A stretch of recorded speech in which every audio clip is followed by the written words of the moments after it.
magandang ano ba, oras na?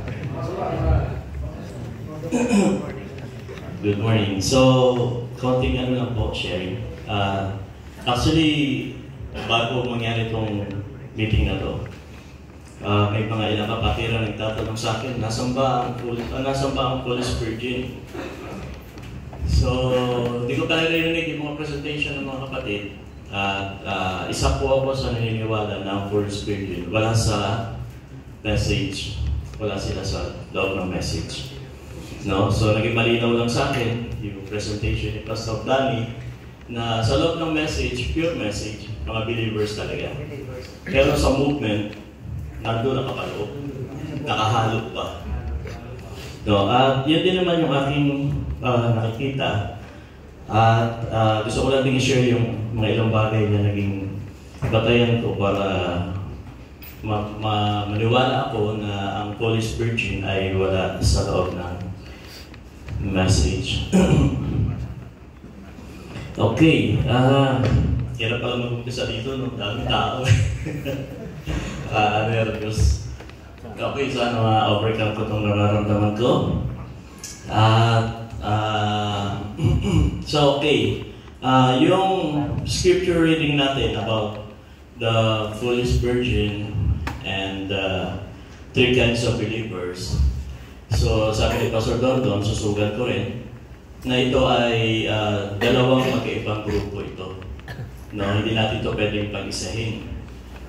Kasi, sabi ng prophet, ang Bible daw ay lagi nagtuturo ng three classes of people.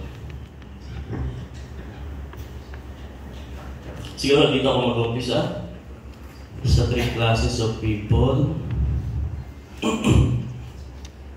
Para lang makita natin na kailanman hindi sinama ng prophet ang Foolish Virgin sa three kinds of believer. Okay, now, pakisundan na lang po ako sa question and answer.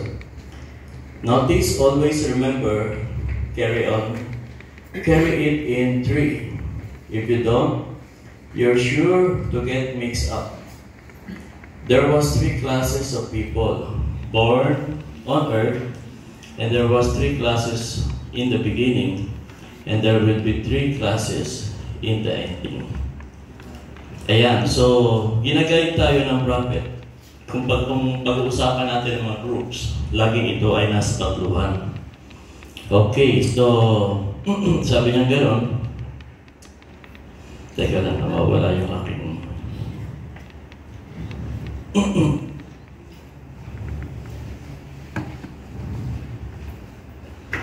okay, meron siya mga biniging halimbawa, Lutheran, Methodist, Pentecostal.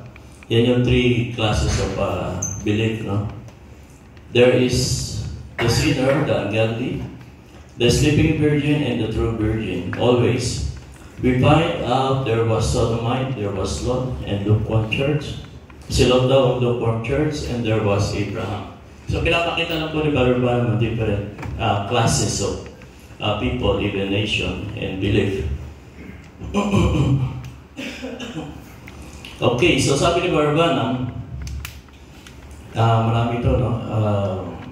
I want you to keep in mind, all times, there's three classes of people on earth. Ham, Shem, Japheth, Jews, Samaritan, Gentile, and so forth. Okay, so makita natin dito sa Abraham's and his seed, 1961, pinakita niya rin sa atin ang three kinds of believer in every congregation. Now, there's three classes of people. Kanina, nation, tsaka groups, at ang iba pa ay people. So, sabi nga nun, there's three classes of people that always is in every congregation. Made up everywhere. You find them. That's believer, make believer, unbeliever. You find those three classes of people. Probably every church there is in the world is make believer and unbeliever and believers. Isa na lang po bago ako magpatuloy. Sabi pa niya sa expectation, we usually have 3 classes of people that attend those services like it was in the days of our Lord. And at the time, there is the believer, make-believer, unbeliever. Okay, so pinapakita lang dito ni Barbana, ayon sa nakita ko,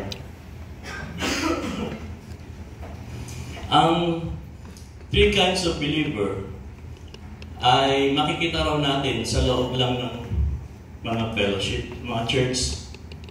Doon tinuturo ni Brother Branham para ma-identify mo ang 3 classes of people doon sa loob ng mga kongregasyon. Katulad daw ni Lord sa John chapter 6 verse 66, nakita natin na nangangaral si Lord Jesus doon sa kanyang mga alagad.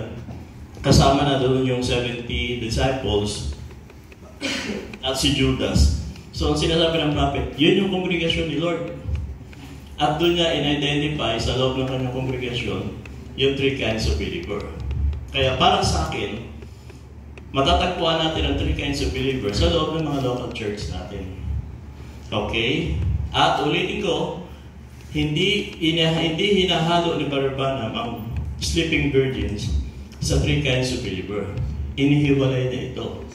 No? So, yun po yung nakita ko sa 3 kinds of believer. Ito lang yung binubuo niya sa loob ng isang local church. Saan lang may gathering sa loob ng local tulad ito, no? Pwede natin sabihin na dito 3 kinds of believer. Okay? So, di lang natin ma-identify. Ngayon, doon ko nakita na pwede mo lang palang ituro kung saan ang 3 kinds of believer sa congregation. Pero pagdating sa John chapter 6, sa Matthew 25, makikita natin dito sa kanyang preaching ng 3 kinds of edit, that the foolish virgin and the 144,000, no, pinili sa prophet yan, doon sa loob ng the foolish virgin at ng 10 virgins. Hallelujah. Makikita natin ito sa mga denominational church. Doon naman ito itinuro ng prophet. No? Hindi sa local church. Kundi sa mga denominational church na in-identify kung saan nandun ang foolish virgin. So pagka in-illustrate natin, pero naman pag in-illustrate natin ang Matthew 25, yan, ang hirap namin ni nervous. Nangihina. Okay, Matthew 25. Makita natin na ang parabola ay may 10 dalaga. Okay. So, drawing ako ng 3 para lang makita niyo yung picture to. Konti na lang. So, ito yung panahon na ang 10 dalaga ay nasa sanlibutan pa, no? Isa sa mga dahilan bakit din ako nakatayo para makorek din yung aking kaisipan kung may mali, no? Nasa 10 dalaga ang tinawag ng Panginoon yan. So, alam natin lahat na nagkaroon ng paghihiwalay. So dito, 10 dalaga pa rin. At dito, maano natin na sa Matthew 25, merong midnight cry.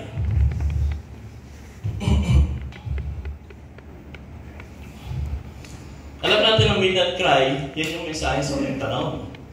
So naniniwala ako nang sumigaw ang tinig sa ating gabi, nagkaroon ng paghihiwalay mga kapatid kasi nalaman nung 10 dalaga, sila ay walang langis. So mula sa pagiging makasanlibutan, tumawag ang Diyos papunta sa mga denomination. Lahat tayo galing yan, di ba?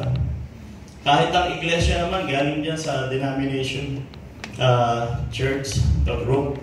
So nung marinig natin ang midnight cry, tumawag ito ng paghihiwalay. So naniniwala ko, sa panahon pa lang ni Brother Branham, ang foolish virgin, ang sleeping virgin, na ipupod na. Kasi si Brother Branham, sumigaw ang mensahe, hindi naman kagad sa Friday. Sa grupo ng mixed believer yan, di kumbaga. Nandiyan lahat yung mga Methodist, Baptist, Pentecostal, Nazarene, di ba? Lahat yan nandiyan eh. So nung marinig ang tinig ng mensahero sa ating gabi, doon pa lang na-separate ang nobya ni Kristo. Preparation for the rapture. No, naiwan na yung 5 rito, ang nagpatuloy yung 5. Bakit? Kasi meron mananiniwala sa mensahe. So, yan ang dahilan. Bakit si Pastor Rusty, pinakita niya, yung rejecting of the atonement, kailangan marinig ng pulis ng sleeping virgin ang tinig sa ating gabi. Doon mo palang makakwalify ang foolish virgin pag narinig niya ang tinig sa ating gabi at nireject niya. Diba? So, sa panahon ni Brother Branham, sinasabi niya ang mga Nazarene Holiness, mga Baptist, Pentecostal, Methodist, nagharap na ng langis yan sa panahon ni Brother Branham. Pero bakit hindi sila nakapagpatuloy? Kasi nga, hindi nila natanggap o hindi nila naabot ang baptism of the Holy Ghost. Kaya ako naniniwala ko sa paglalakbay natin ngayon, majority ng mga sleeping virgin nasa denomination. Majority. Pero, sabi nga ni Pastor Danny, nakita ko rin, nasa pagpapatuloy ng, kumbaga, ito yung message believer, no? Pero sa circle ng message movement, merong iilan dyan na masasabi kong foolish virgin. Bakit? Kasi kailangan nila marinig ang tinig sa ating gabi. Hindi ka makakwalify na foolish virgin pag hindi mo marinig ang tinig sa ating gabi. Amen. So ngayon, ang first virgin, nahahanda yan para sa rapture. Diba? So, ganyan mo nakikita ang kondisyon ng sleeping virgin. More on, nasa denomination sila na iwan at naghahanap sila ng langis doon, which is revival. Pero sabi ng prophet, walang revival sa denomination group. Nandito ang revival. Diba? Nasa atin ang revival. Pero pilit nilang hinahanap ang revival sa grupo nila. Pero wala doon, mga kapatid. So, bakit? Dahil predestined sila para makarating sa tribulation period habang ang bride ay papunta sa glory. Okay, so nakita ko ngayon, mga kapatid, na dito, oo, may mga sleeping virgin. May mga sleeping virgin na kailan-ilan na lang nakakahalo. Okay? So, yun lang po yung nakita ko. At ang nobya ngayon, I believe, majority ang nobya ay nandito. At ang goal natin, mga kapatid, huwag natin hanapin kung sino yung foolish virgin. Ang kasikasuhin natin yung ating kasiguruhan. Amen. At kilalanin natin lahat bilang nobya ni Kristo, Pastor. Amen. Dahil nandito tayo, majority yan, mga kapatid, walang halo dyan sa loob, pero sa paligid, nakapalipot ang mga sleeping virgin. Iilan lang, Pastor. Di lang po.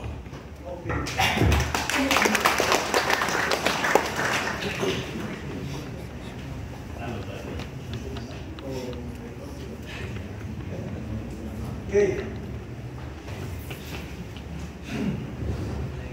Thanks for deciphering, no?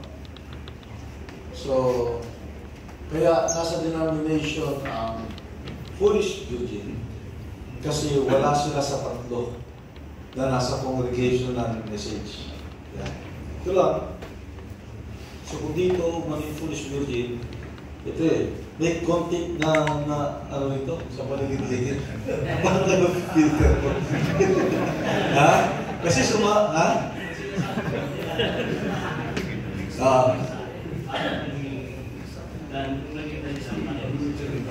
Okay. So talagang may parang remnant, paano mga remnant, no? Yan. Exciting. Meron ng isang tanong na nakarating sa akin, ha? Kasi ang susunod dyan, tayo ko pa-suggest. Pastor, yes? Request lang, nakamendit yan. Yung pinot ni Pastor Rusty kanina. Professed believers. Professed believers.